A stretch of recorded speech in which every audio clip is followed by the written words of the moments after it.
Hey everyone, and welcome back to the channel. We're back for round two with Timothy, and because we had him here last time, we'll have him again. My co-host for this time is Cypher.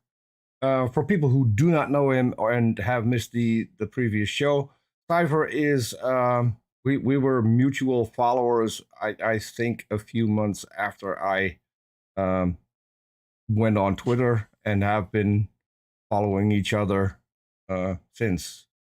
I think I lost more accounts than Cypher did, but hey, things happen. Um,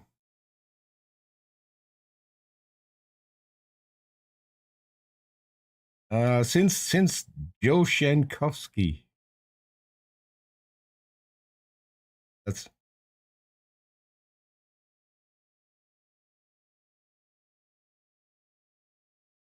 not that long. I think I joined in no, I joined in 2015, 14 or 15, I think.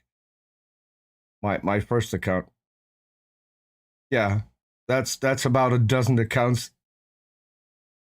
That's that's about a dozen accounts ago.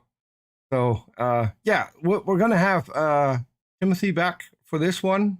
So I want to welcome Timothy, and I want to make sure that everyone knows that I really appreciate Timothy for coming on. Um, we we had two good conversations, one of which I lost, and I'm still really pissed off that I lost that one because that was also really good conversation back in the day when I didn't have video. I recorded it on Skype and then uploaded it to YouTube, and that's where my hard drive gave in, and I lost several conversations. One with Timothy, I know, and one with someone who worked for Answers in Genesis. Another one that I really hate losing, and this guy also didn't want to come on my show again because he was really mad. He put in the time and now everything was lost. So things happen. But Timothy, welcome. How is it going?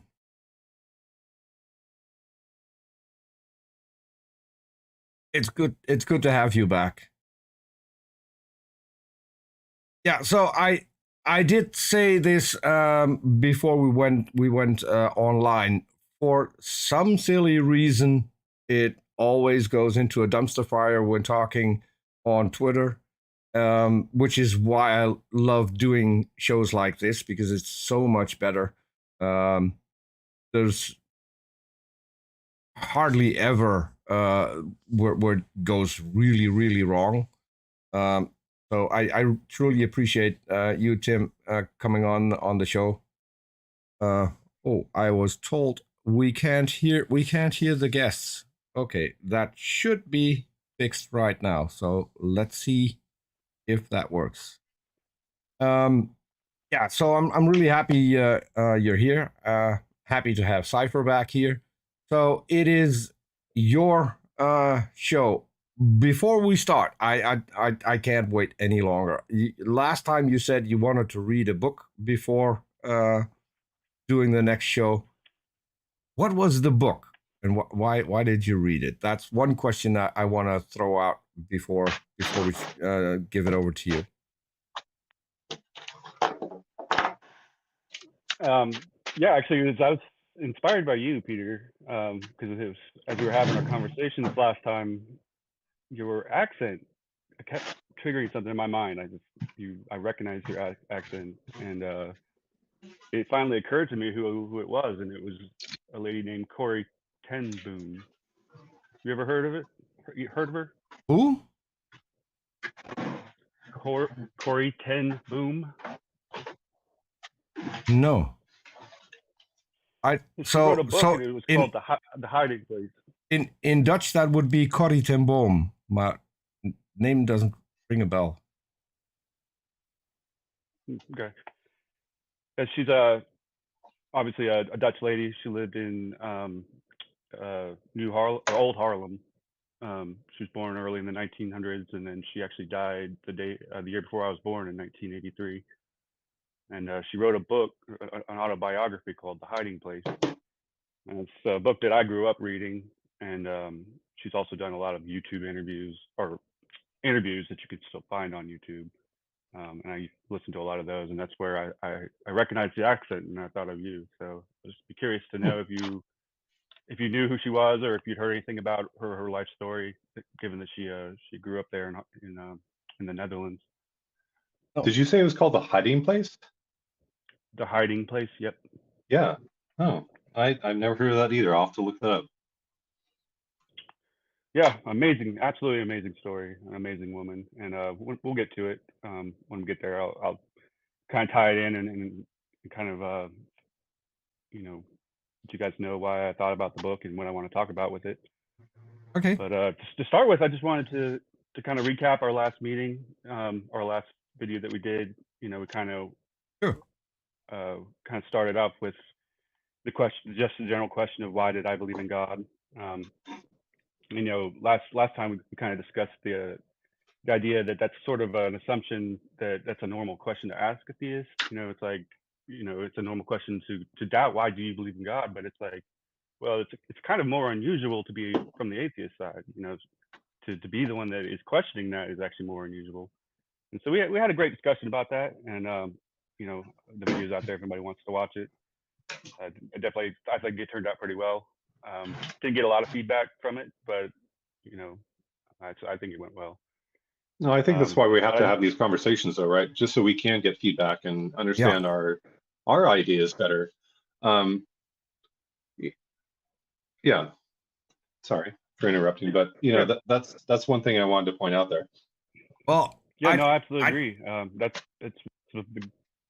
I did get a few responses. I usually get several in DM on Twitter, and people appreciated that you came on. Thought that at least you were honest and sincere in everything. Obviously, some people will have comments about questions, whether or not they're answered in the right way. That always happens. I get the exact same thing when I go on a Christian channel. People accuse me of not answering a question, so that's a thing that I'm used to as a criticism. So, but I did like the conversation that we had, especially considering that we weren't doing that great on Twitter.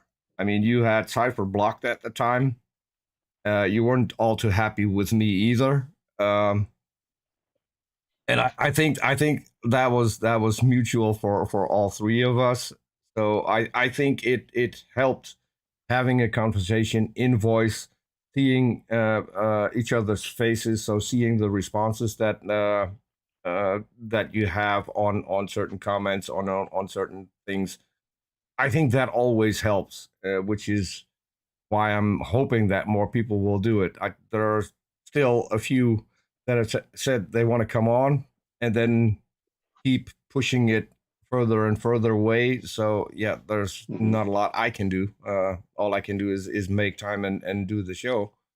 But yeah, I'm always happy to get guests, and I am specific as well. I don't want people who I think are not sincere. I want people who I think can be a decent interlocutor and can have a good conversation.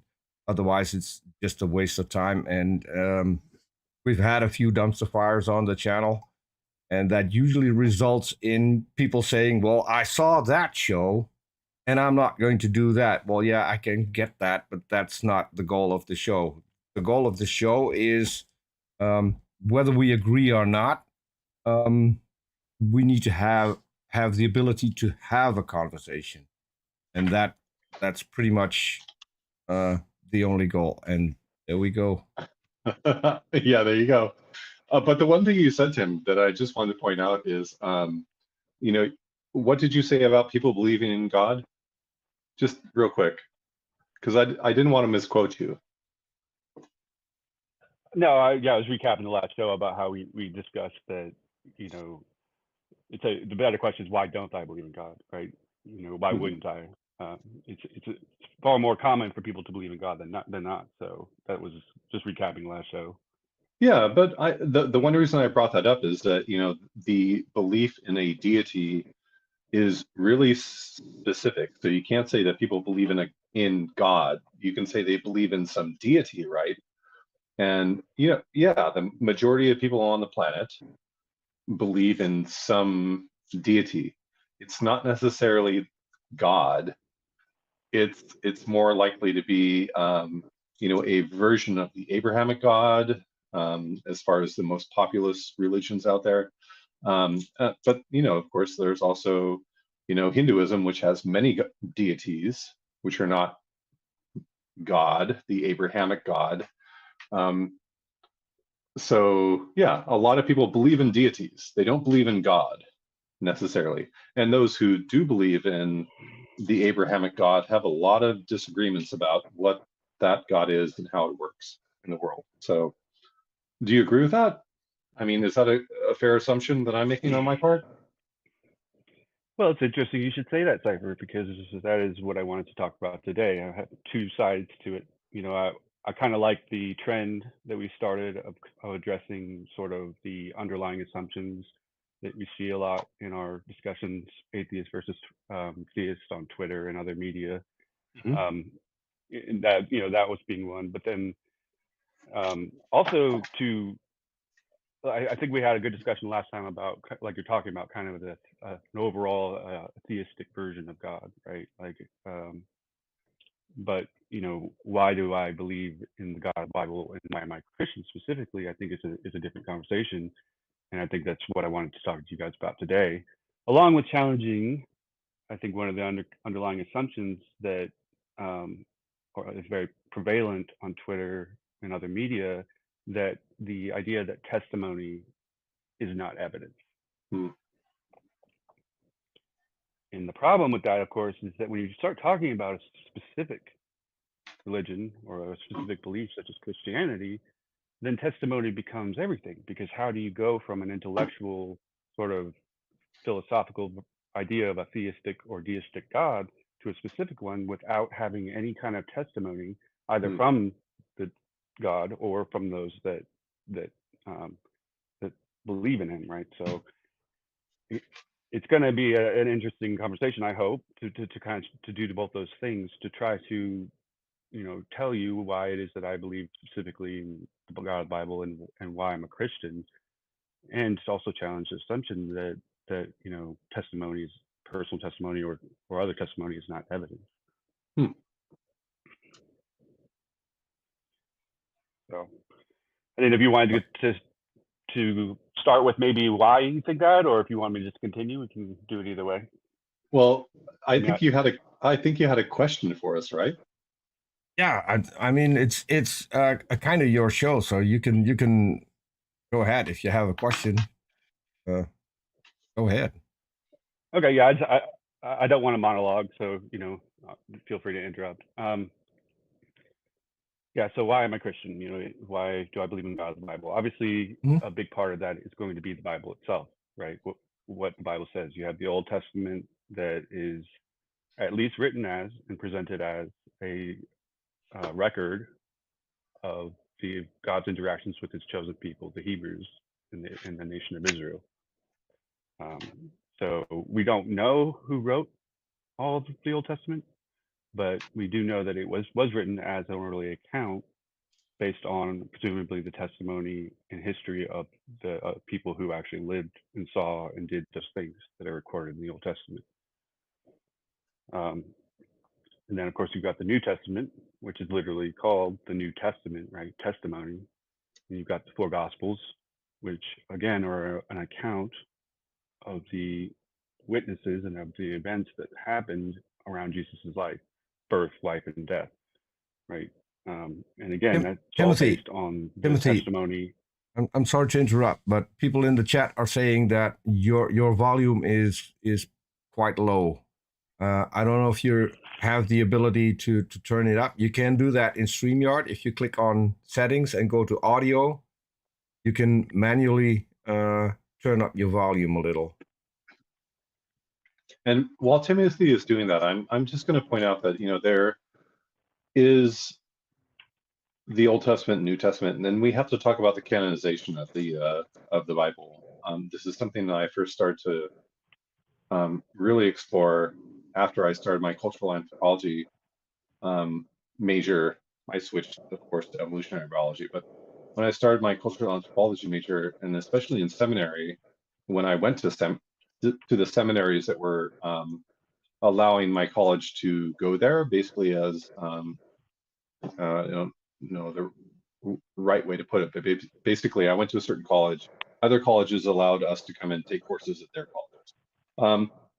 But at seminary, we learned about history of the Bible and canonization specifically, and basically how there were like all these gospels that were left out, you know, that are not considered canon nowadays. You know, and other books of the Bible as well that were not considered canon. So it was basically a process of voting them in by the theological leaders at the time. You know, so we do have, you know, the three synoptic gospels, you know, John, and they were accepted into the canon by certain churches, and other theological organizations within Christianity also accept other gospels. They, you know, they accept that, you know, there are other gospels out there. They're just not commonly seen as ones that are put into the Bible that most English speaking people read. You know, so there's that whole fact, you know, that we have a plethora of different versions of of the history, if you want to put it that way, that is found in the Gospels. You know, we definitely have Paul, and Paul is, you know, a person that we can actually trace, and we know that, you know, he did exist. Whereas with the Gospels, they were just basically given names, and we don't know exactly if those people existed or not. Just throwing that out there. You know, just something that you said that made me think about that is that the reason that we have certain books in the Bible are really democratic in a way. You know, they were voted in, even though there are other books that were voted out and were not accepted as scripture as we see it today in the English Bible and in the most commonly used Bibles in the world. Yeah, that's absolutely a good point. And I'm going to preface this with a little bit. Can you tell if my volume is any different? Am I way too loud now? No. I think it's. I mean, I think it's okay now. Yeah. It's a lot I think better. you sounded fine all the time, but maybe it's something on, you know, the other end. Yeah. Okay, I can go up a little bit more. I just didn't want to blow everybody out. Oh, you're fine. So. Yeah. So I want to say one thing is that it isn't my intention to come here today and argue the veracity of the New Testament or the Old Testament or the Bible in general. That's an interesting conversation. We have that occasionally online. And it may be something that we can do later, but that's not actually my intention. And to kind of just respond briefly to what you said, Cypher, is that, yeah, you know, those gospels still exist, and I think they still have value. Oh, I do Absolutely still too. have value. Yeah. It's just that they were deemed to be, you know, there was things in them that was deemed to contradict doctrine, right? Or they were inaccuracies, or they couldn't trace the authors well enough to be able to trust what they said, right? So they still exist and they still have value, and I absolutely think everybody should read them. But there was a reason that they weren't canonized and that they weren't necessarily considered to be God's word, right? But they weren't you know, burned or banned either. They're still around, and I still think they're very interesting to read. What do you think the reason was that they weren't included? I just pretty much the ones I just listed. There's different reasons for it, but I think the main reasons were that there were either obvious contradictions to the other books of the Bible, right? Something that was just obviously teaching something completely different, or they couldn't trace the origin of who wrote it. They just didn't know who wrote it, or have any kind of what we would call today sort of a chain of evidence on it. So what do you think about Yeah, what do you think about the infancy gospels? The what? I'm sorry. Infancy? The gospels of Jesus as a kid. Yeah, the infancy Gospels of Thomas. You beat me to it. Yeah. Yeah, Thomas would be like the best one to point out. Yeah. Yeah, I mean, I would read them all, and I would definitely value them. But there's a reason that they weren't included, and it wasn't necessarily. You say it was democratic, and it was to some extent, but it's based on a method, and it was based on knowledge. But Well, I don't want. it was based on what churches were reading, right? It was basically based on local preferences. It was based on the fact that people found them popular and they really liked them, and that's why they were included. Yeah, I mean, again, this is a discussion we can have. That's not actually where I wanted to go with this. I was just kind of outlining, whenever you're talking about why am I a Christian, obviously the Bible has to play a huge role in that, right? Like it is, whether you believe it or not, whether you value it or not, it is absolutely something that I have to mention, right? And you briefly mentioned Paul, and Paul is a great example of testimony because he's what might be called a hostile witness, right? Oh yeah. He was a Pharisee who had made it his mission in life to go out and hunt down and destroy Christians before Christianity was even a thing, before it spread. He was literally on the road to Damascus to do that very thing, and Yeah. he saw or experienced something that completely shook his entire world. And he No, went from being Christianity's greatest enemy to literally penning the vast majority of the New Testament. No, that's a great point. I think that Paul is a like a perfect example of how the mythology that was built up around this Christ figure spread and influenced people. Because Paul basically admits that he never met or he had no instances besides hearsay of Jesus actually existing. And his whole experience, his whole Christ experience was based off of his hallucinations, his visions in the sky. But that brings us back to the book that you brought up. So you brought up Corey Booth. Ten Boom. Oh, okay. I'm sorry. Like I wrote that down wrong. like the number Corrie like the number 10. Corrie ten Boom. Ah, 10 Boom. Okay. And the hidden place. So what is your question based off that book? Right. So Paul, you're right. Paul's a great example, right? And Paul's mission was to bring the Gospels to the Gentiles, right?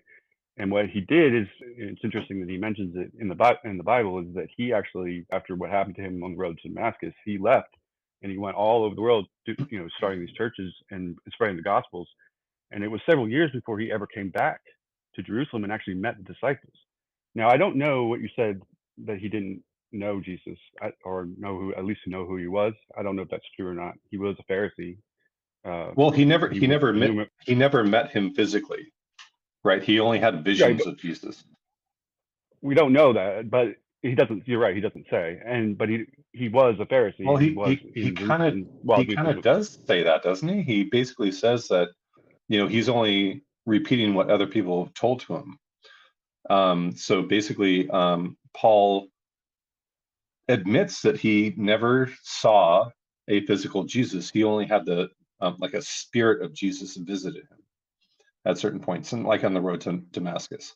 But the other thing that's really interesting that you just pointed out is the fact that the Pauline epistles were written like what 2 or 3 decades before the Gospels were first known to exist. So are you saying that there were Gospels out there that we don't have a history of existing that Paul was somehow reading or understanding? No. What I'm saying is that after he had his experience in Damascus, on the road to Damascus, he left there. We went all around what is now, basically the Middle East and a little bit of Yeah, Africa. he went into and the Asia as well, but and or Asia, Asia and Minor. Europe, but yeah. Yeah, and he started these churches and he spread the gospel. His job again was to spread the gospel to the Gentiles, right? But he And was, all of his writings it are was, like way before any of the gospels were even known. well, they were happening at the same time, right? That's what I'm saying. This was happening at the same But time. we don't have Paul, we don't have history of any of the gospels existing, except for, again, decades after Paul's writings. but what I'm saying is Paul mentions the disciples. He does eventually meet them. He does eventually go back to Jerusalem. He meets them. They talk. They basically say, yes, we're talking about the same thing. And that's what I'm saying from the standpoint of a witness, right? Like he's a great witness because one was a hostile witness to begin with, right? Because he whatever he saw on the road completely changed him. He went from being Christianity's worst enemy to being literally writing most of the New Testament, right? And then he also, you could probably argue that the Romans were Christianity's worst worst enemy at the time, but yeah. But then also it is sort of an independent source, right?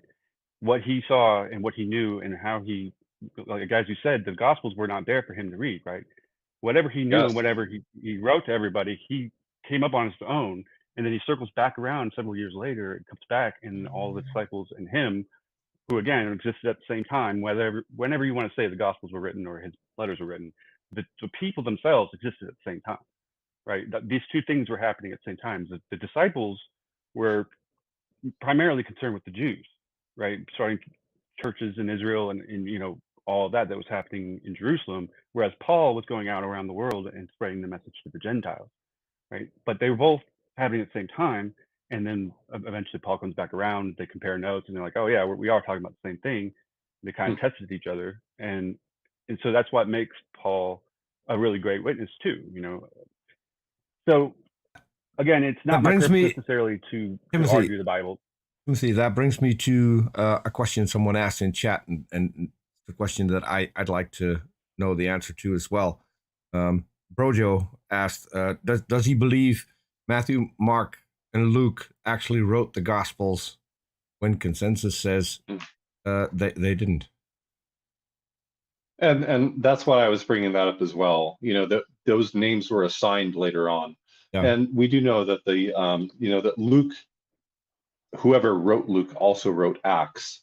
And the reason that Acts was written was basically to be a refutation of Paul. And because Acts was basically taking Peter's side instead of Paul's side, and that's why Acts really tries to shut down what Paul was saying at many points, and tries to paint Peter as the rock of Christianity, as being said. But yeah, no, go ahead.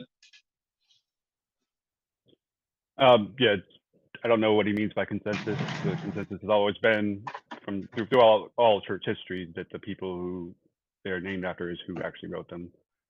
Luke was a physician. He was mentioned in Acts, like you said, in sort of a third person.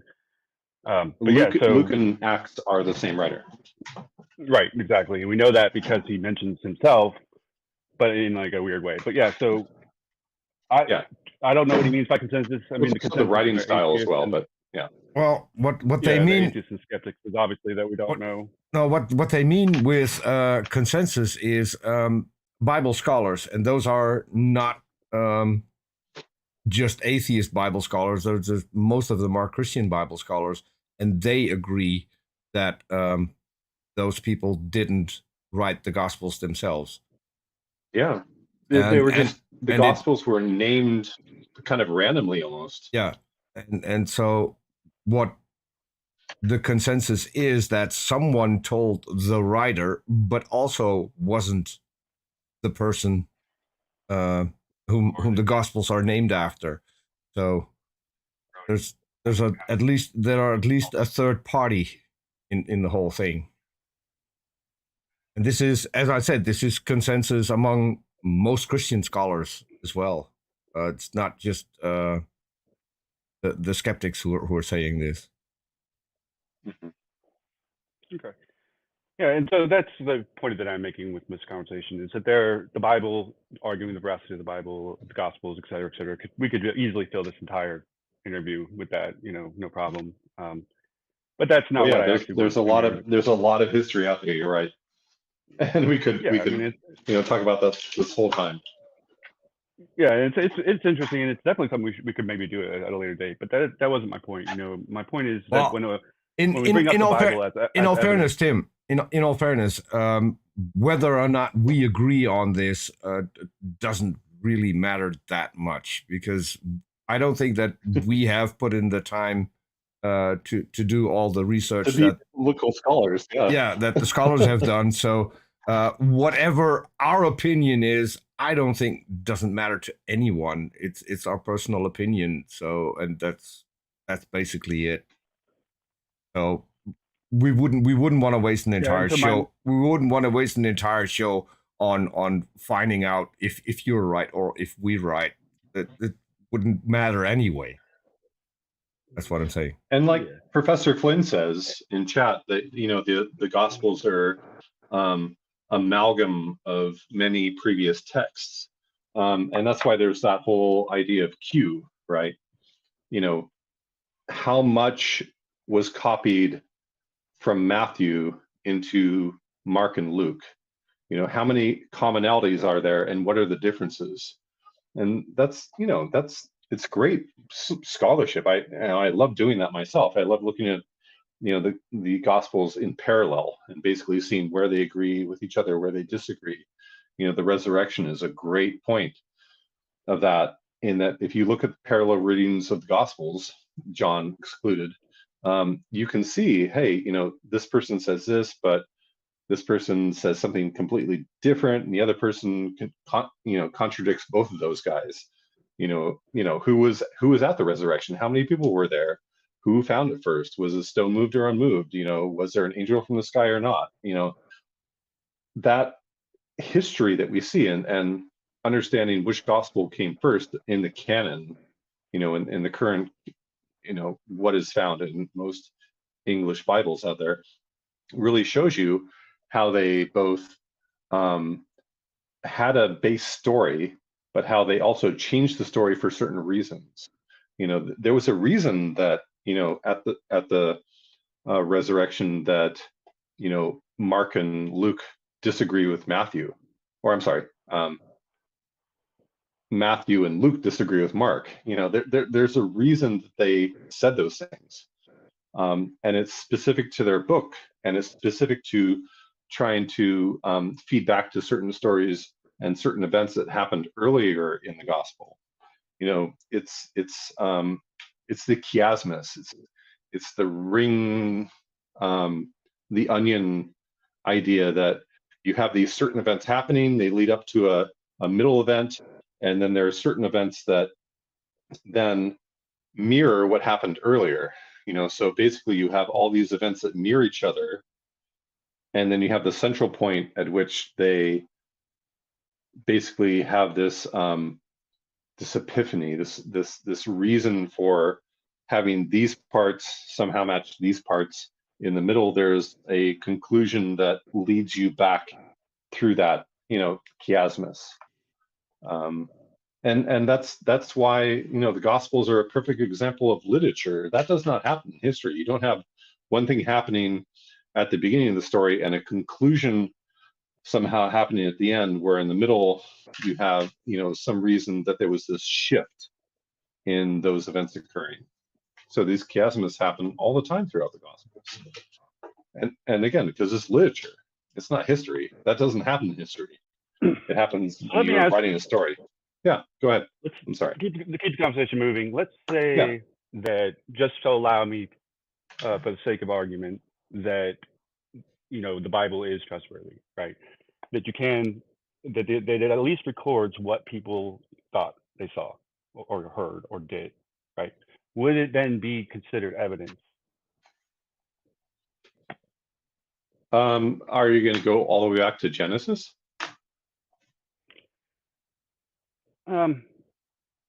No, Yeah. let's say let's say the New Testament.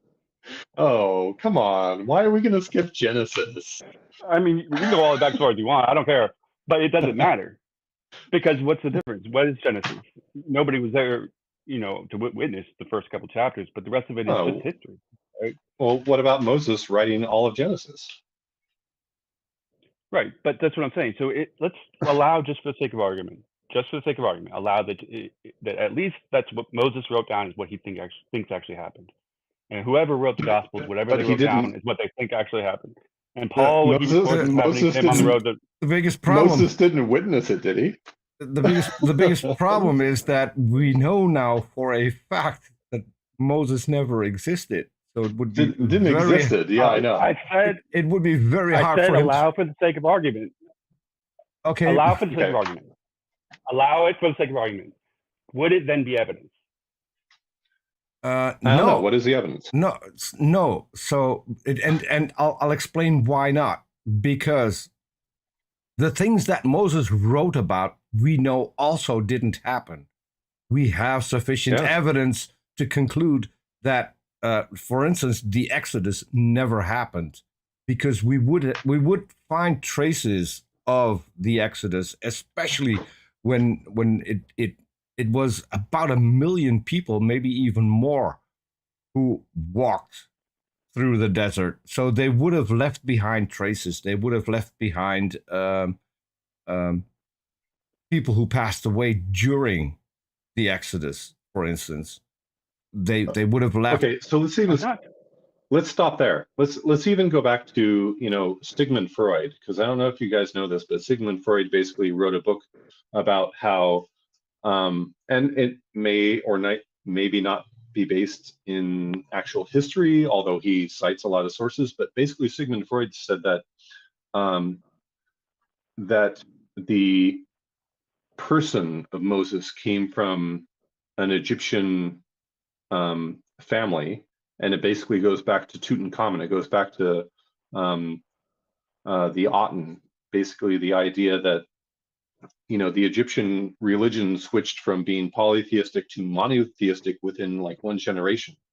And he basically points out how, no, go ahead, Tim. I'm sorry, but you may have heard this before, but I want to get Tim. I want to get one more thing in. Professor Flynn said that, and I agree. It would be evidence of what those people thought, not whether or not what they thought was true. Thank you, Peter. True. And I fully agree with that. This is one of the things that annoys me most, is when I talk to a Christian and they come up with the sentence, well, Jesus was either God or he was a liar. No, there are more options. He could be delusional. He could be mentally ill, or he could simply be wrong. Those are options too. You don't have to go to the most insulting option possible, that he was a nutcase. There are several people that I've talked to who are Christians, who are extremely sincere in their beliefs. My best friend is a Christian.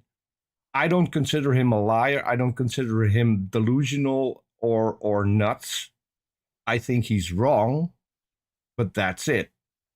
And so that's one of the things that annoys me, that those always are being thrown out by Christians as the two options. So, I'm glad Flynn brought this in, because I agree with him on that. Saying, go ahead.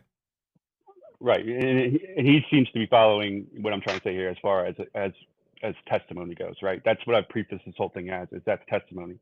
Right, as a Christian, it's a key part of why Christianity exists. Obviously, atheists know this, and this is why they, there are a lot of different things that you hear about the Bible, but like one of them is it's a claim. It's not the evidence. It's the claim, right? Mm-hmm. It's the claim made by all these witnesses, right? It's a claim that they are witnesses. There are, like I said, we can sit here and talk all day about it, but that's not where I'm trying to go with it, right?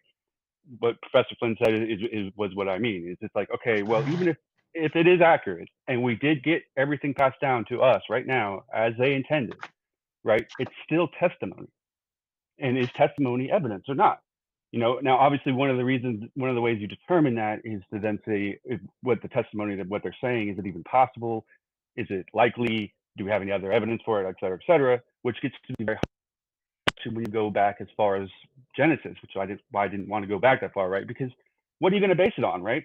We find evidence that supports the Old Testament here and there all the time, but it's such a long time ago, right? So that's why I didn't want to get stuck on the Bible, right? And I needed to mention it, as it's a big reason why I'm a Christian. It's a big reason why Christianity exists, but not where I wanted to stay. Okay, right? So where I do want to go with it, though, is to something that's a lot more recent, right? Something that's happening now and is in our sort of history and even in some of our lifetimes, where we have, again, the testimony of people who have written books and videos and all these things.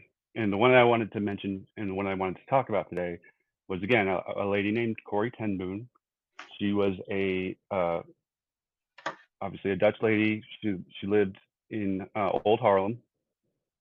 Her family were Christians, and she grew up that way. They had a they were watchmakers, watch repair shop that was part of their house, and they grew up in Harlem. And obviously,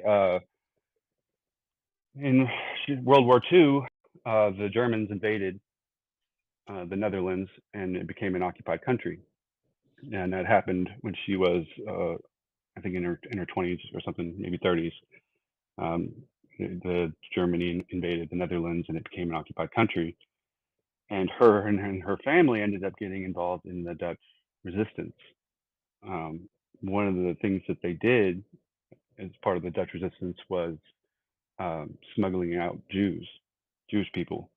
Because as we all know, it started out with labeling the Jews with the stars, and then they eventually started to disappear. Jewish people started to just kind of disappear, and we know now where they were all going, but they recognized the problem. And so that what they would do is they would take the Jews into their houses, and then they would organize a way to get them out of into the countryside or out into the more remote areas, or they would even get them all the way out of the country to save their lives. And so Corrie ten Boom and her family became a big part of this underground, and that's one of the things they were doing. And it got all the way to the point where some of the Jews, for whatever reason, either because of health issues or their appearance, couldn't be smuggled out of the country at all, out of the cities. And so it ended up being that there were several Jews that would actually live in their house with them. Mm-hmm. And so they had a secret room, which they called the hiding place, right? And they would then install an alarm, and they would literally, they would have to do drills all the time, right? Where they would push the alarm, and everybody would have to get into the room with all the evidence that anybody else ever lived there, and just in case they got raided, and there could only be the evidence of, the 4 people that were supposed to be living in the house. And they did this for the majority of the war, all the way up until about the last year of the war. They did this. They saved over 800 Jews, is what they say. We were responsible for rescuing over 800 Jews. And at one point, of course, they were betrayed by their own country. One of their own countrymen betrayed them, turned them into the Gestapo, and the house was raided. And actually, in the end, the Jews, they never found the room. They never found the hiding spot. But they found enough evidence of things to incriminate them. They ended up arresting her entire family, pretty much. And they were held in a prison, actually right there in Holland for a while. And they were moved to a concentration camp that was also still in Holland, and then eventually to Ravensbrück concentration camp in Germany. Well, no, she was detained in a prison, in an existing prison in the village of Scheveningen, and due to a clerical error, she was released. The other ones weren't. The other ones were sent to a concentration camp, but she was released pretty much by accident. I also have history of this. What are you agreeing with? I actually have personal history of this. So my wife's grandmother, who died about 4 years ago, so she grew up in Budapest. And this is my wife's grandmother again. My wife's grandmother grew up in Budapest during the war because she was blonde. My wife's grandmother was blonde. She was able to pass as a Christian because a Christian family took her in what was then the Austrian-Hungarian Empire. And she avoided being taken to concentration camps, even though her first husband was not, whose name is my son's middle name, Theodore. So basically, she got by because she was blonde and blue-eyed, which was expected not to be Jewish, basically, right? Because they were looking for dark skin, dark hair, dark complexion, dark-eyed people.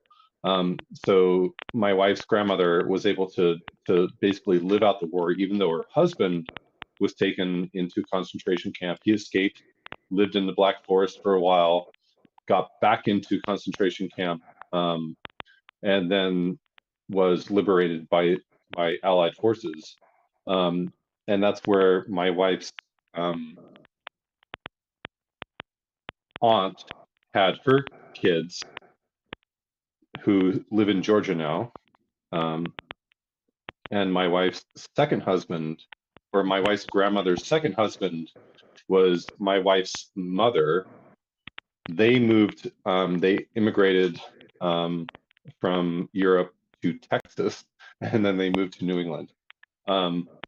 So yeah, I know this history as well. I've heard a lot about it from people who were there, both my wife's mother, my wife's grandmother, and also just through the experience of their children, my wife's cousins and aunts and uncles and stuff. So I have a similar Yeah. thing. So my grandfather was picked up because he was a vocal atheist. He was first sent to work in the Krupp factories in Germany until he was in a state where he could no longer work anymore because they didn't get decent food, they didn't get decent clothing. Then he was brought back to the Netherlands, a concentration camp in the south of the Netherlands. And a day before he was supposed to be put on transport to another concentration camp, and from there on to one of the extermination camps, they were liberated by the Canadians. So I have a similar story. So he was lucky. He got back eventually. Yeah, my dad always pointed out that because my paternal grandfather was in the Canadian Army, and they always were sent in first. They were because the Americans were basically looking for people to stand in first and get the information, and then they would send in the major forces. So I've got that Canadian connection as well. The Canadians were the ones who liberated the Netherlands. They liberated Yes, they were. the town that I grew up in, April 1st, 1945. So Tim, what is the reason for bringing up? What is the reason for bringing up the hidden room? Given that from there, Tim, kind of why I wanted. Tim, your sound is clipping. Yeah, I was wondering who that was. Yeah, it's Tim's, isn't it? Yeah, your sound just keeps clipping on and off. He was doing it earlier on, but it stopped, and now it's doing it again. I don't know. Yeah, it's just click, click, click, click, click, click is kind of what we hear between your voice. Maybe they're low on batteries or something, because it's turning off and on all the time.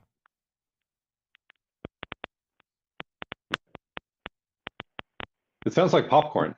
Yeah.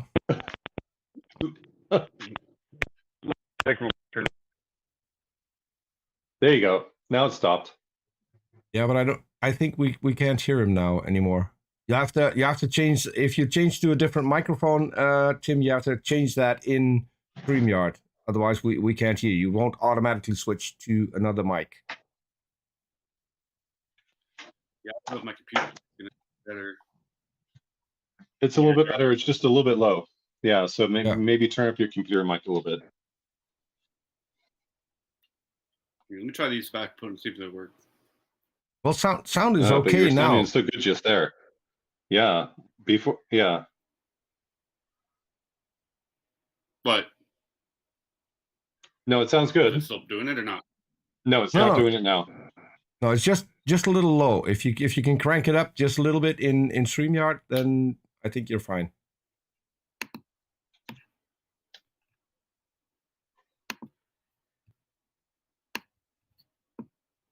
All right, that's at the max. Hopefully, I'm not blowing everybody out. No, it sounds good. No, sounds good. All right. Okay, go ahead. So what I told you was an overview of the story. She was in 3 different prisons, Peter. To speak what you said, she ended up in 3 different prisons, or prison and then 2 concentration camps. She ended up in Ravensbrück, which was in Germany, where her sister unfortunately also died. Now, again, she was a Dutch woman. She was not Jewish, right? But she still ended up there because of what she had done to help the Dutch underground, right? She ended up getting out. Again, I've heard that it was on a clerical error. She didn't say that in the book. I don't know where that came from, but she did end up getting released shortly after her sister died, and ended up coming back to the Netherlands. And then the book covers a little bit time past that, but kind of switching to history in general, she went from there to travel all over the world. I think she said over 49 countries that she ended up going to. She went behind Iron Curtain. She went to war-torn Africa. She went everywhere and spread this, and told her story. And that's where actually I ended up learning about her. Was I saw an interview with her back when I was younger, and it really fascinated me. And so I ended up looking up more about her and reading her books, etc. But the reason I bring it up, of course, is that she attributed everything that she did, the reasons she did it, and as well as several miraculous events that happened to her and her family throughout this whole ordeal. And she attributed it all to Jesus. And she, everything.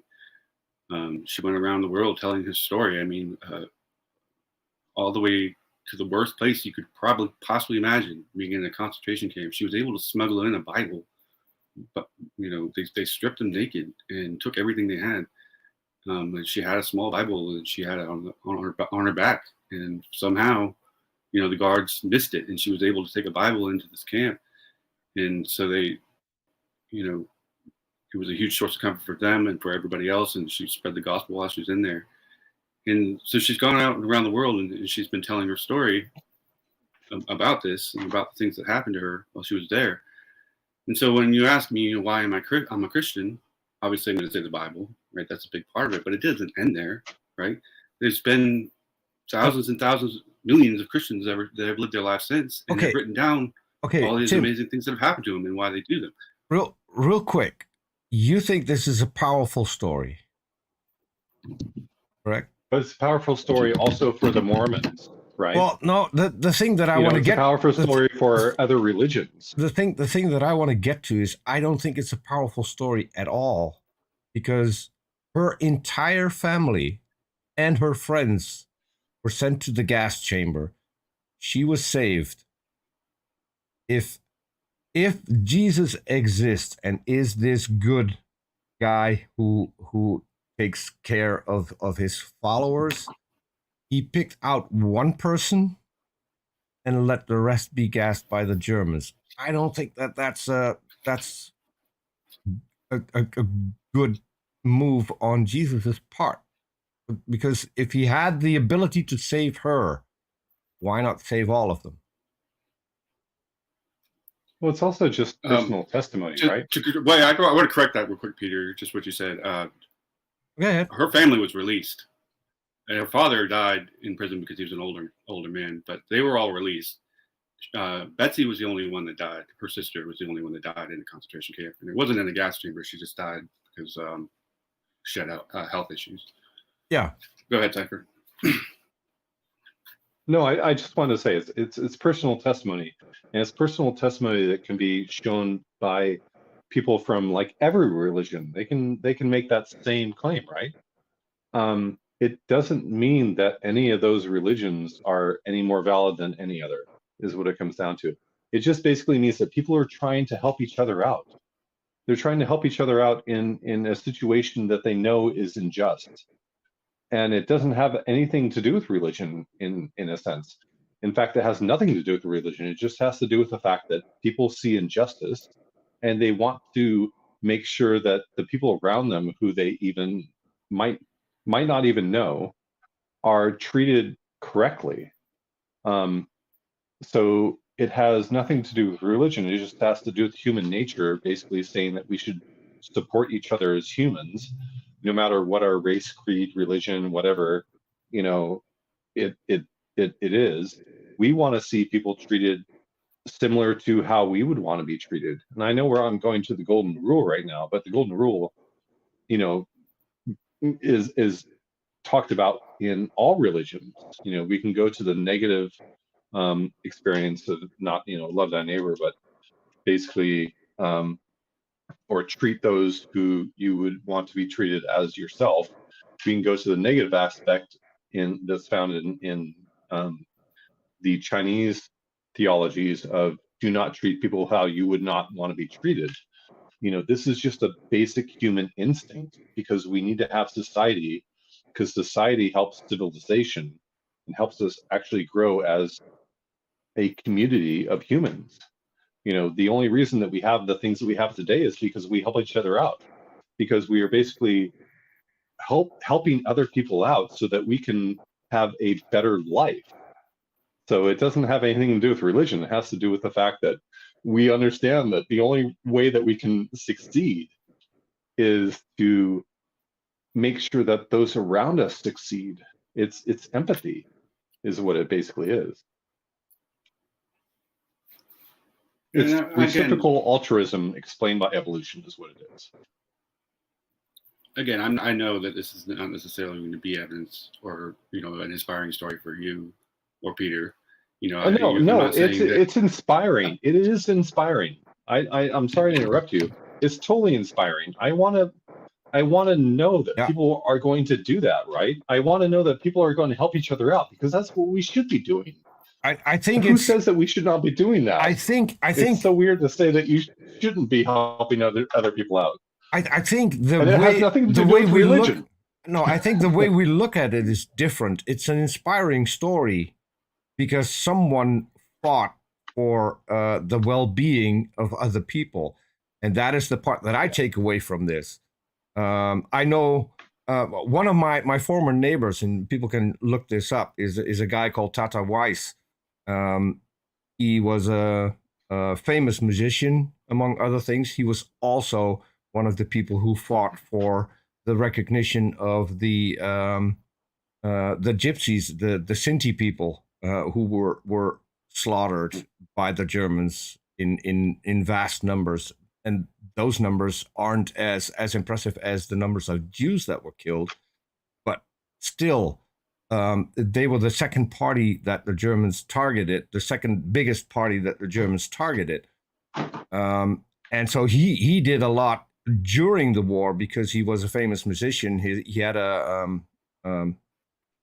musical group called Tata Mirando, and because of their fame, we had a circus here in the Netherlands, Circus Tony Baltini, also someone who I know personally because my dad used to provide him with the liquor. We had a liquor wholesale business when I grew up. They took in the Mirando family and basically shielded them from the Germans, which is why they survived. And just I think it was in this year, his granddaughter got to speak during the memorial that we have every year. She got to speak to. So that was like that was the Nazi North African campaign. No. Those were the gypsies were taken from Netherlands, Germany, Austria, Poland, Hungary. The Roma, yes. Yeah, the Roma and the Sinti people. So those were targeted as well.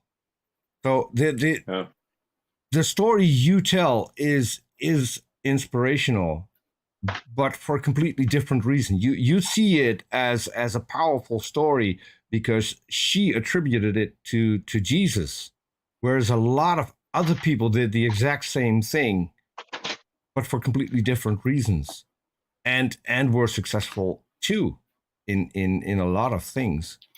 And it doesn't take anything away from what Corrie ten Boom did, but I fail to see the link, especially when As do I. when she converted people in. I just checked again. So she was in Ravensburg, and she converted a lot of the Jews to Christianity, and all those people, after she was released, were sent to the gas chamber. So those new converts who came to Christ, they didn't get the same thing that she did. If so, to me, it's not as powerful a story for Jesus. It really isn't.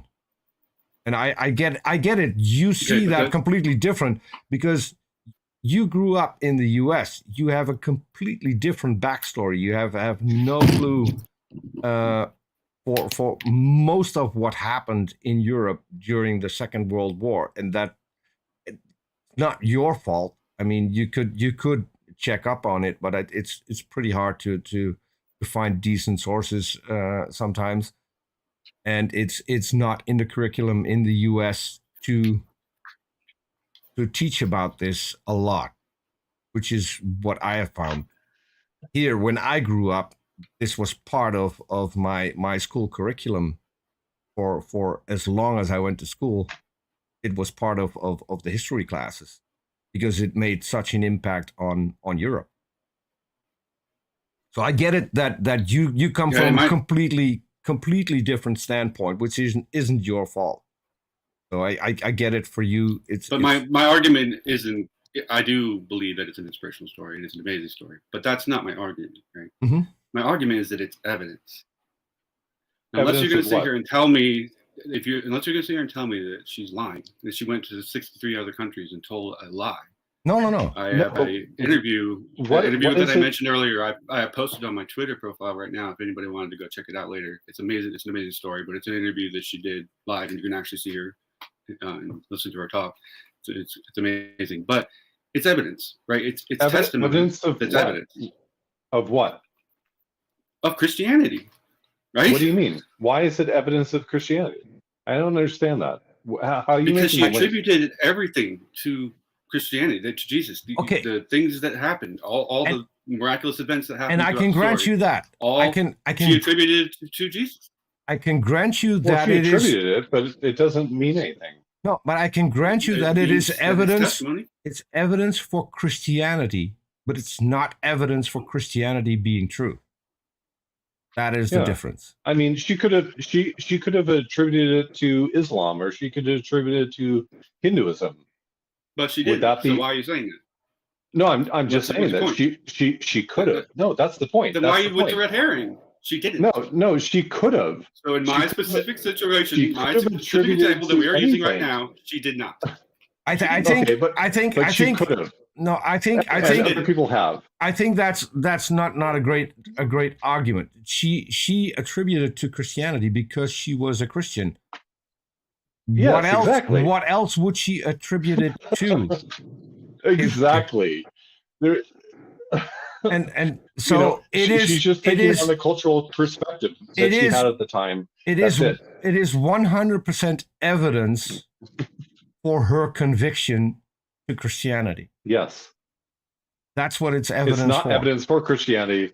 It's evidence for her conviction. That's it. Do you think... It's not evidence that Christianity is true. Tim, it's evidence that she was coming from a perspective of Christianity. That's it. It's only evidence that she came from a Christian perspective. Tim, do you think that this is in some way evidence for Christianity being true? Let me let her answer. And again, this quote is going to be from her interview. Mhm. If you wanted to go check that out, I have linked it on my Twitter profile. This is a direct quote from her from that. She says, "For I have always believed, but now I know from experience that Jesus' light is stronger than the deepest darkness. And a child of God cannot go so deep, but always deeper are the everlasting arms that carry you." It's a direct quote from her. Yes, but Now, it just means that she is coming from a cultural background, which basically tells her that that's the only evidence she has for why she's doing this based off of a religion. It's not evidence that the religion is correct. It's just basically telling us that that is where she's coming from. So she's going to attribute it to her theology. It's not evidence for the theology. It's just basically her saying that, my theology says I should do this, so I did this. But other theologies do the same thing. Other theologies basically say that you should do the same thing. It doesn't matter what theology you're talking about. They And- want to improve the people around them because they know it's going to help them out. The reason that I report a crime that happens in my neighborhood is because I know that I don't want thieves to be, or murderers or whatever else to be in my neighborhood. That's not necessarily because it's based off of my religion. It's based off the fact that I want to be safe myself and I want my neighbors to be safe because I want them to not suffer. So it has nothing to do with a religion. It just has to do with humans basically helping each other out. That's it. There's Yeah. nothing more about it.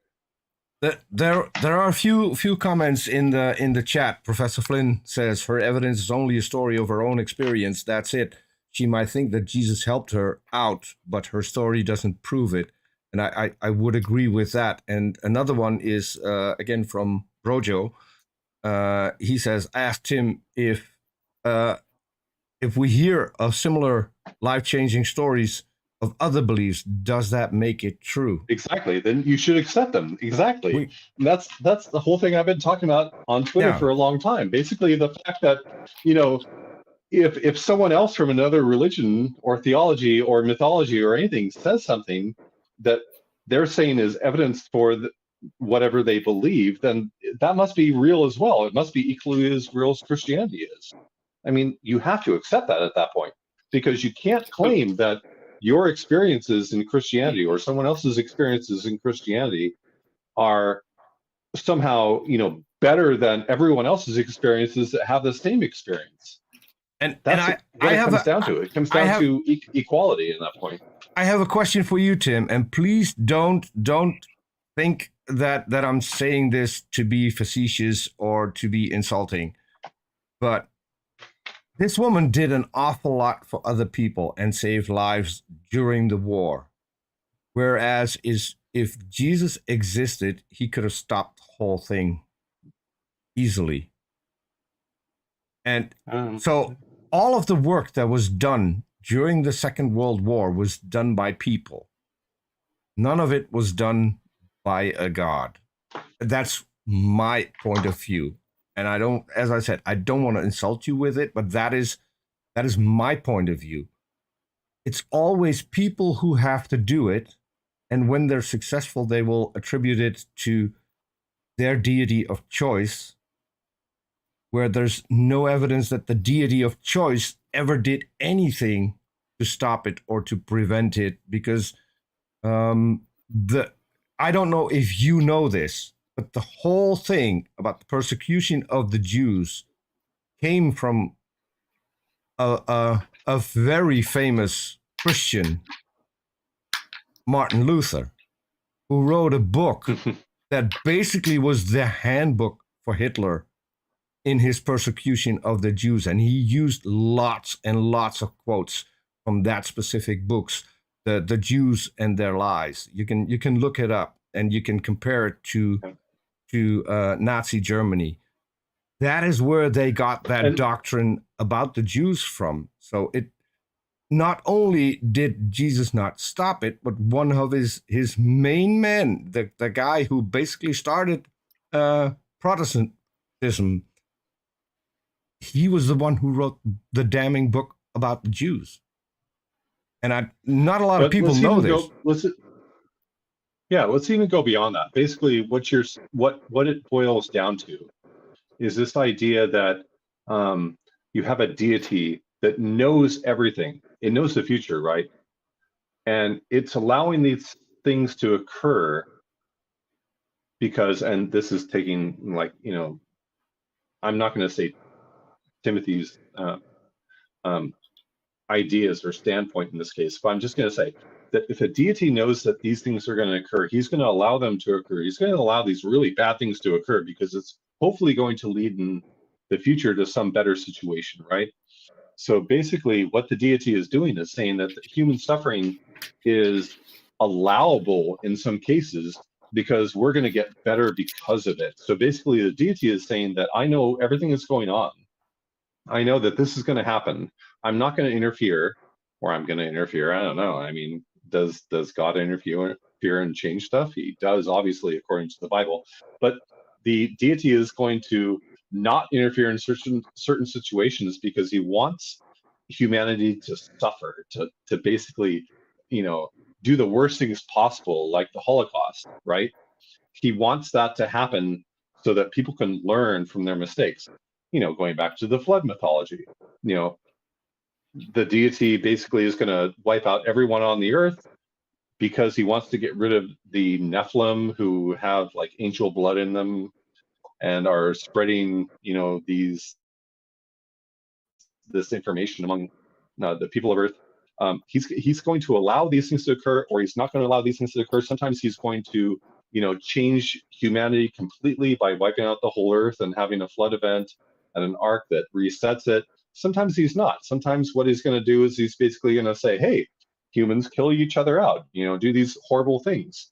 And then what is going to happen is that you're going to learn from that. It's such an odd way to think about the deity, right? It's such an odd way to say that this deity is influencing us, but we don't know why. It's like you're getting way off track. I don't think I'm getting off track. It's interesting. I think this is the whole point, right? No, it's interesting conversation. It absolutely is, and we have a limited amount of time here, and I do want to kind of bring it back around, to what we're discussing. Please do. Guys, just give me a chance to kind of talk about it. Obviously, first of all, I'm not saying this is proof. I'm not saying this is 100% definitive proof. I'm not saying testimony ever is. I'm saying that this is evidence, right? It's evidence. So evidence for what, though? Right. Again, I just want to ask, evidence for what? So let me give you an example from the book. They were also able to get a small amount of medicine for the sister Betsy.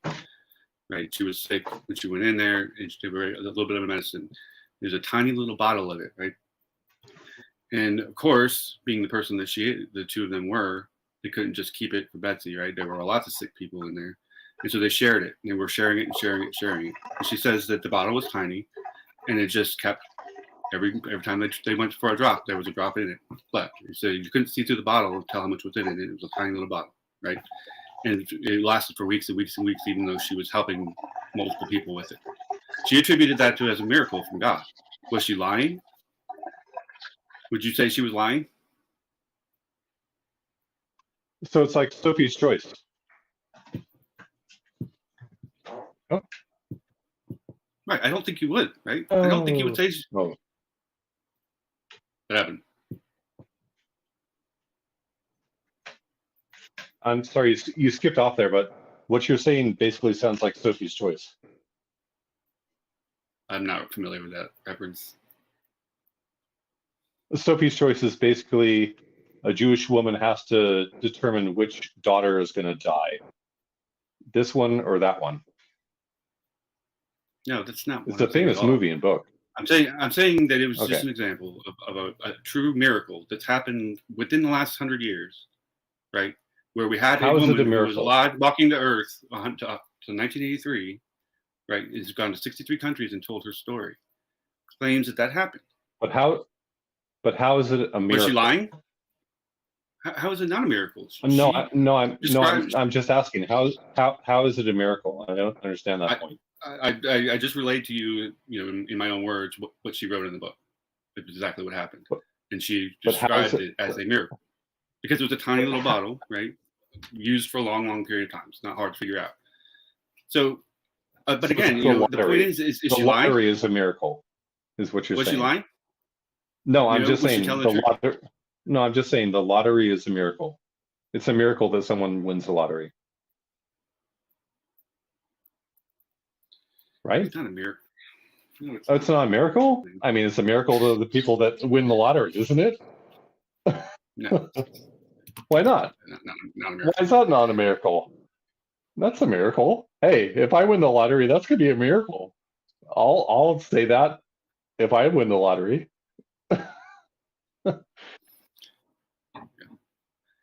So there's an example, and you know, her story is one of many, many, many, many stories out there. Accounts that Which people have said they went through all these things and they experienced these things. And so we're not talking about a book that was written thousands of years ago. You know, we're not talking about unreliable witnesses. We're not talking about unverifiable historical events, right? This is within our life, some of our lifetimes. You know, this is a woman that is literally. I have a video of her, in audio, and you can watch her, right, telling you these things. And so when you ask me why am I a Christian, you know, and obviously the Bible, but then the story didn't end there. We have thousands of years of history of Christians doing all kinds of things, writing all kinds of accounts and stories as testimony, you know, for us today. I think that's evidence, right? I think that's good evidence. And yes, that may be true from other religions, right? There may be Muslims out there that are writing books like that, or Hindus, or I've never read one. If you have one, give it to me. I'd love to see it. Again, but what Tim, you hear a lot of times is exact opposite of that. Tim. You hear a lot about the Christians going into these other religious places and spreading the gospel, and them all becoming Christians. Right? That's what you hear a lot more about than you would of a Muslim that had some experience like this. So, but again, if they're out there, I've never read them, but I would love to see them. But they happen to other people. Other people have these same experiences converting from Christianity to other religions as well. So basically, what you're saying is those are equally valid.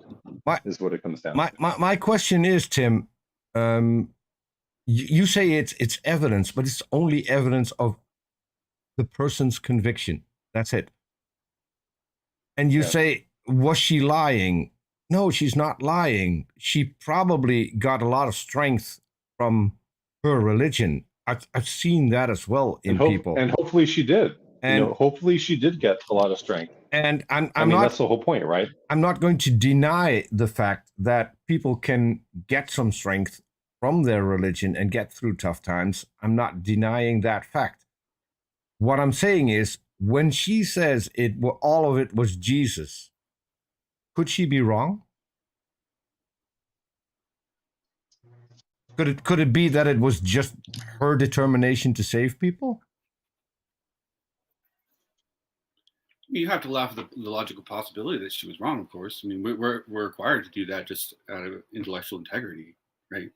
But could it be that doesn't mean that she was wrong? No, could it be that she was so determined to save people that she succeeded in doing so? Because she needed to, because she's part of a society again. It could be, and it's a logical possibility. But who am I going to believe? Again, you or her? You know what I'm saying? Like, obviously her. And this is it's personal testimony. It's testimony, right? But we value testimony. Testimony is evidence. I get use testimony in court. It's enough to put you in jail. I get all that, and I even feel bad that I feel like I'm crushing the one thing that you have, that you thought as really good evidence, and it was a story that moved you incredibly. I mean, we can tell that it moves me. Yes. It moves me again because I've got my own experience with my family. I pulled up the Wikipedia page. I pulled up the Wikipedia page. I'm going to learn about her, and if you put out a tweet with an interview, I'm definitely going to watch that. Yeah. Because people like that, I think, deserve to be recognized and deserve to be known. They did a lot of good in the world where other people stood by and did nothing, because that happened in in the street where my grandfather lived, there were people that did absolutely nothing. So I get it. It's a powerful story, but to me it is not convincing that a religion is actually true. That it is, again, it is people taking actions, is people saving others. It is people Reciprocal altruism. who do all the work. Yes.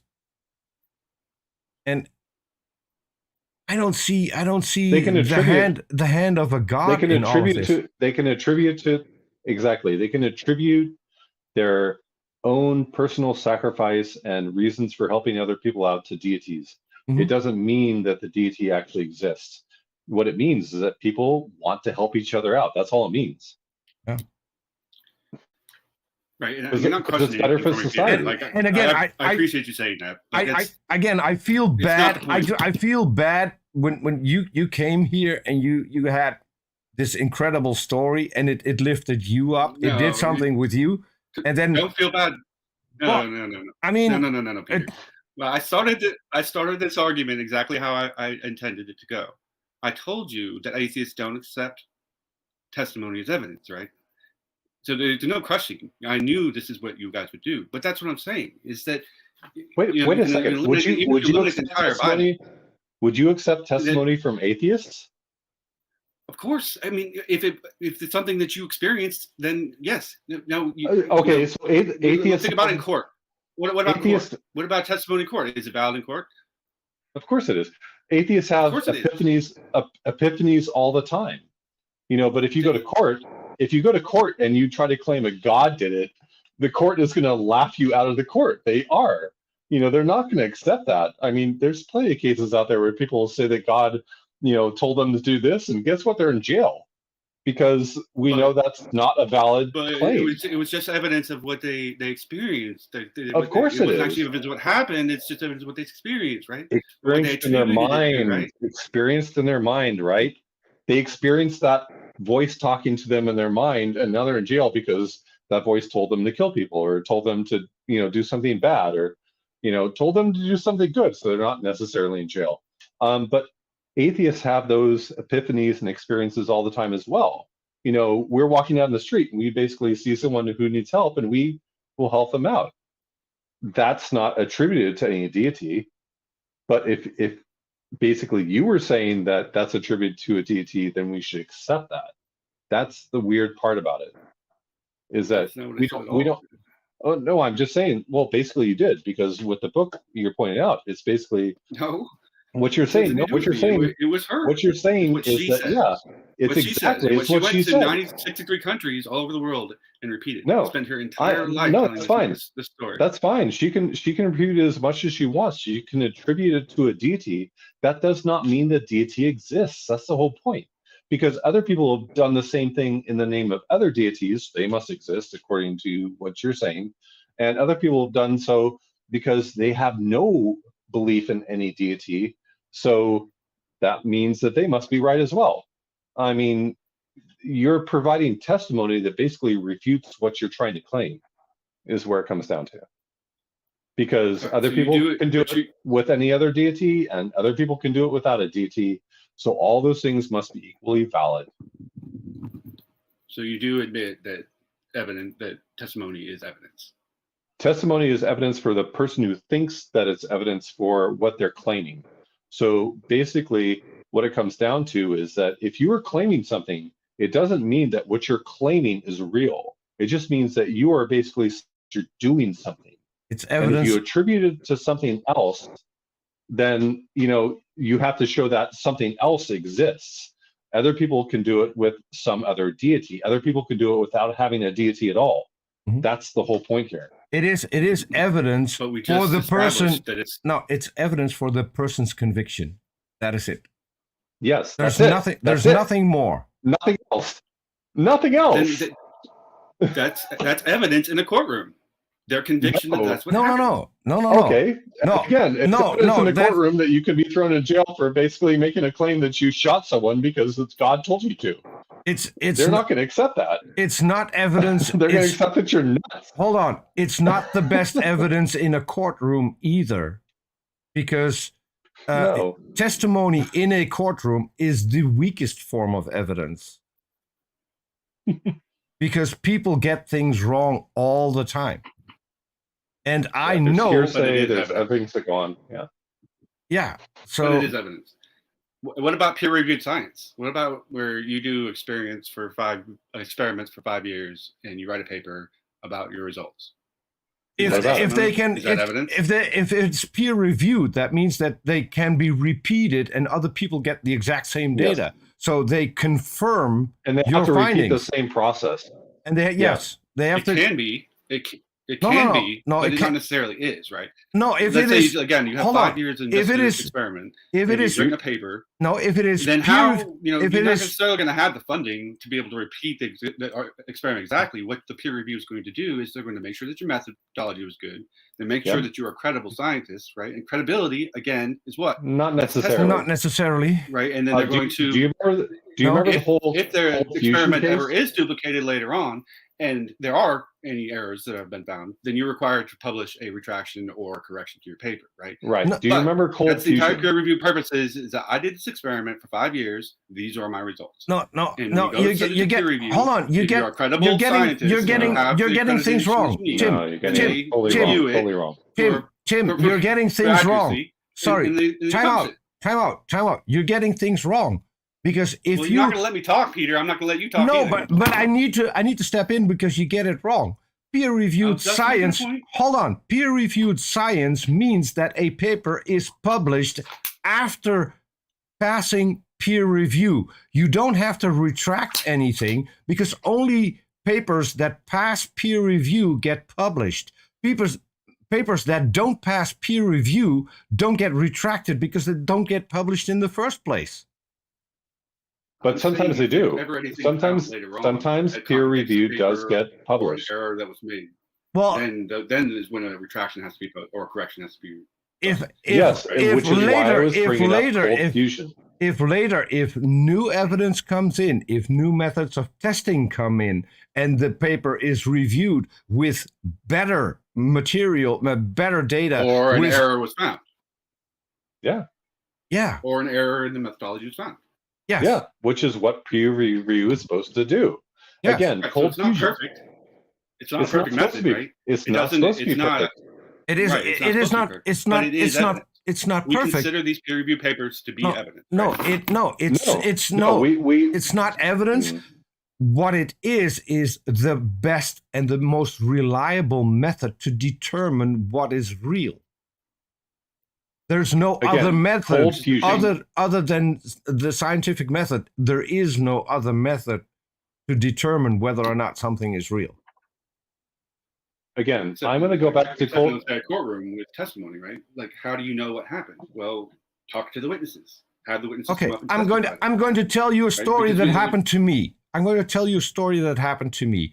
I was a truck driver. This was in I forgot the exact same year. I have to look because I still have the tachograph card from the truck.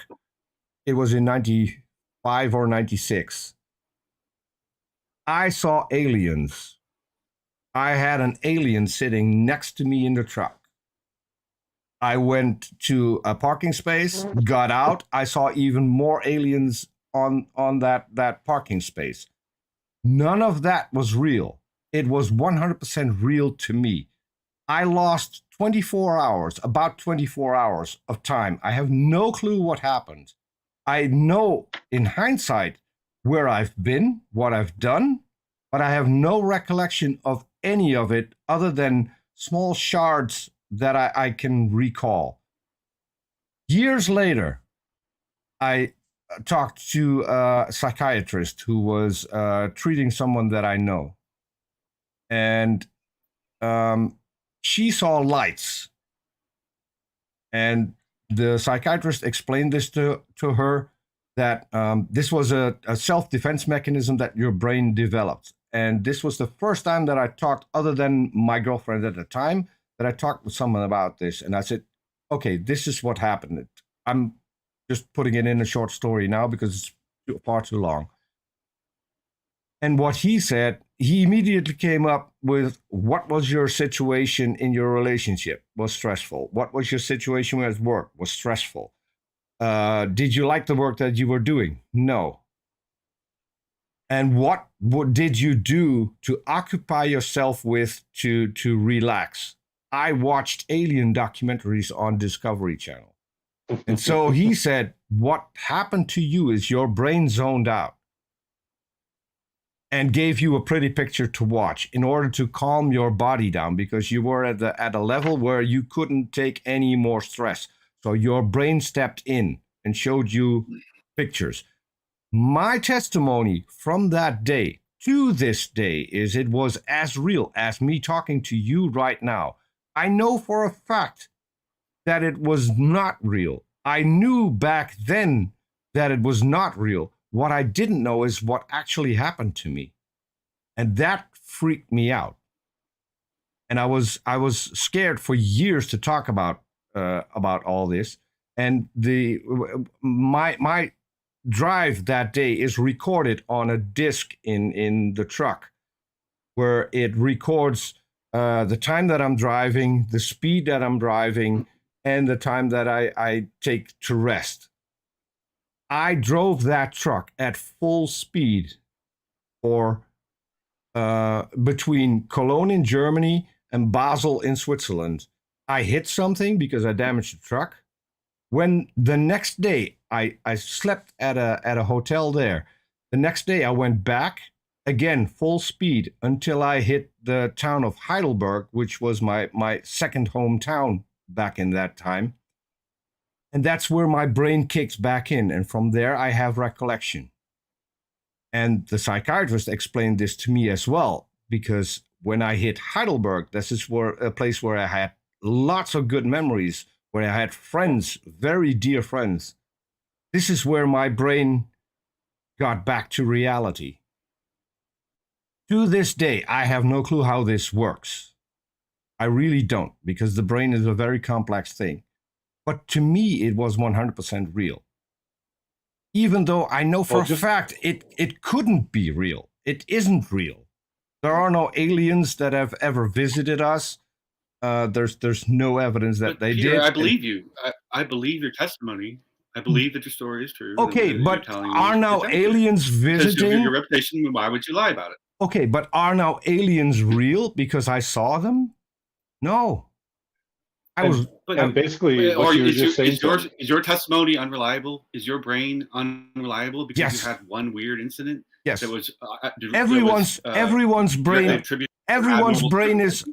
brain is unreliable. I can do a card trick right now in front of your face, and I can make you see a card that isn't. I can make you pick a card that I determine which card it is.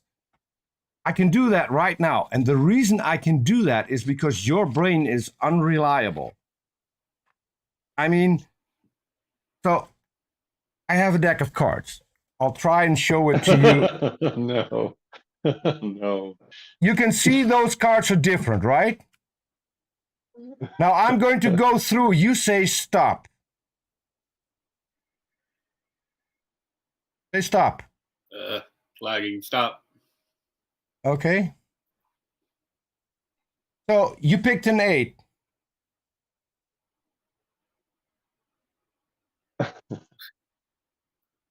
Sorry. Card trips are not good for lag. Okay. So I'm going to put the 8, and I'm going to put the rest of the deck back on top. So you can see that it's in the middle, right? It's in the middle of the deck. Yeah. I can show you again the card, the 8 of hearts, right? Okay. I'm going to push it flush, right? Guess what?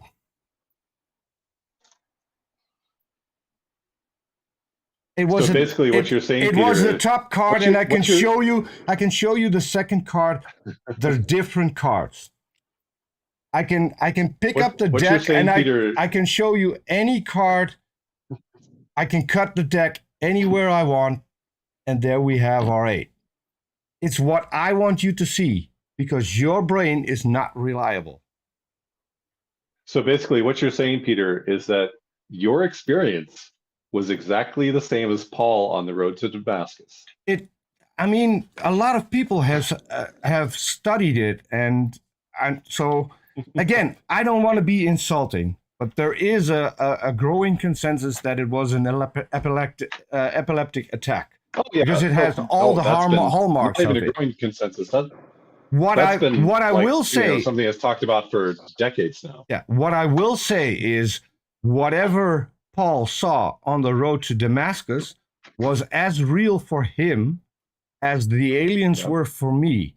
So it was convincing to him, and it could be convincing to him, which doesn't mean, first of all, that it's real. Second of all, that it should be convincing for anyone else. That's what I'm saying. Because we can't know what Paul saw. There were people with him who didn't see flashing lights, who didn't hear someone talk, who didn't hear thunder, who didn't see Jesus. Those people were there with him. So if they didn't see it, where's the evidence? And Paul admits that he never physically saw a real living Jesus. Guys. That's the whole thing when it comes down to. We're getting off track again. I got a dinner that I need to go to. But you know, if our brains are unreliable, Peter, you know, if they are unreliable, then how do we know anything? How can we trust anything? How does peer-reviewed science work? Because how does getting convicted by your peers? That's a good question. And that's a really good question. That's a really good question. Yeah. And what I think, Peter, is that we should bring this up next time, because you know what Timothy is saying right now is he needs to go. You know, and I would love to discuss this later. I think Timothy, that's a perfect way to end this, because that would be a perfect way to start our third conversation. Yeah. And what would you guys think about bringing another person from my side? Oh yes. You keep downsiding me. What would you think about me bringing somebody? I would love that. I would love that as well. What I need to do then is make an entirely different setup, because I only have a setup for 3 people. I'm thinking that you want someone who's going to be connecting to the internet as well, or are they going to be in the same room with you? Oh yeah, no, they would have to be. I don't know where they live. Okay, so for you, hold on, for you, just for you, and so no one else gets it in their head that this is going to be a regular thing. I still have to make up for the last conversation. So for you, I will fix it so that we can have an extra person in here. It's not going to be a regular thing, but since I want to show my appreciation after all the fighting that we did on Twitter. You're here for a second time, and you're willing to do a third show. I'm really happy that we can do that after the fights on Twitter. Not a lot of people would be able to sit in, as I call this, in the same room and have a conversation and have a cordial conversation, not trying to insult, not trying to get gotchas, not trying to make the other person look stupid, because there's no reason for us to do that. I truly appreciate people who come on here and are willing to have this conversation. And it was a good topic. I commend you on the topic. It was. Yeah. It's not. Yeah, I do too. I respect you that, Peter. Yeah, we look at it from different sides, and I get it that you get a lot out of an experience like that, and it might even be evidence for you that that your God is real. I'm not taking that away from you. I don't think so. For me, it's not enough. But I can see why. I'm curious if you ever. If we do meet again, or if you find something interesting, I really do want to get your perspective on that particularly, because it is somebody that I've kind of followed my whole life, and I remembered, because I remember the interview, and I'm like, that sounds like Peter, So yeah, if you do find anything locally, I don't know if the house is even still there. I don't know how far away you are from Old Harlem, but I It's seem lit- to remember somebody saying that, it's that the the other house is still there. it's the other side of the country, so it's a 2-hour drive, Yeah. and that's then I'm And then sci-fi, you know, I know that you're trying to grow your followers, and I understand with all the hashtag and stuff. So I tease you a little bit about that, but just know that if I'm saying something that you might find offensive, it's probably me teasing you. Oh, I You know know. what I'm saying? Like I have a dry sense of humor anyway, and sarcasm's hard to translate. But just know that if it is something that you might normally be offended by, if it's coming from me, it's probably just because I'm teasing you. So don't get mad about it. Oh no, not at all. And one thing to point out is that, you know, I haven't put out new videos on YouTube for a long time. So I'm not really trying to grow followers. You know, I haven't got more than 10,000.8 followers on Twitter. That hasn't changed for years now. You know, so it's not really about me growing followers. It's about having these conversations, Yeah. because I think this is what's really important. I really do, because I enjoy this. You know, and Peter knows this, is that, and he talked about this right at the beginning, is that having these conversations is so important, because Twitter just does not allow us to do this in so many ways. And, you know, there's been many people who've been listening in. They've had a lot of great comments. You have really expressed yourself well, and I love the fact that we can have like this, you know, one-on-one or one-on-three or whatever you want to call it conversation, because it makes me think, it makes me write down stuff. You probably saw I'm writing down stuff the whole time, because I want to look up what you're saying. And- you know, I want to look up the sources that you're providing, and I'm really interested in just, you know, having a discussion where other people can join in and think about what we're talking about as well. That is not like scrolling through a thread on Twitter, because that's so hard to do, especially with the limits and everything else. But, you know, thank you, Tim. Timothy, I really respect and enjoy this. Yeah. And I have one more thing to add. Do it again sometime. Corrie ten Boom and I have one thing in common. She did this during World War II in a way that doesn't even come close to what I'm doing. But she had the same thought in mind. We share one world, and we need to survive on this one world. We need to get along. We need to take care of each other. No matter what kind of religion you are, you're a human being, and you deserve to be treated as a human being. And when everyone on planet Earth finally realizes this, that's when we can have a better world. And it doesn't matter whether or not people believe in a God or not, or which God. It doesn't really matter to me. What matters to me is that we can get along, that we can take care of each other, and that we can give each other the freedom to live our lives the way we want them to live them. So, and conversations like this, I think, attribute to that. If we can sit here and have a difference about whether or not a God exists, but we can talk as friends and we can part as friends, then we've achieved something that I think is commendable, and that people could take away from this and could try for themselves whether or not they could be capable of something like that. So I think you're absolutely right. And check out that interview I posted on my link. You know, even if you don't believe anything she says, it's absolutely amazing. No, I'm definitely going to watch it. Thank you. And I'm going to contact you when I've watched it and tell you what I think. And we can even do that. It's a little bit painful. It was. No, we can done even in the 70s for, I think it might have been a Christian we can even or something. There's a phone going off in the background, but yeah, she's amazing. So. We can even do an off air hangout where we talk about this once I've watched it. If you're okay with that, I can shoot you the link anytime, and we can talk just off air, unrecorded, to see what my thoughts are on the thing. Okay, so awesome. Well, I appreciate you guys. You too, Tim. Thanks. Timothy. I keep calling you Tim. I don't know if you like that or not, but yeah, thank you. Thanks for dropping by.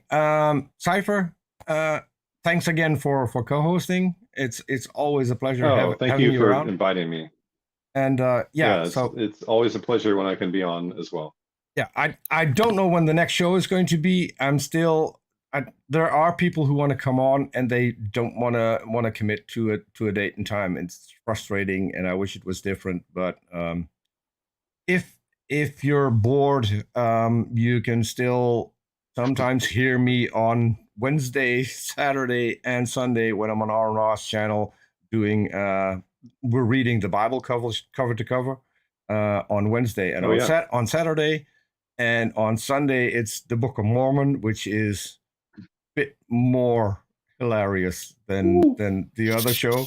It's interesting. That's right. Yeah. Yes, it is. No,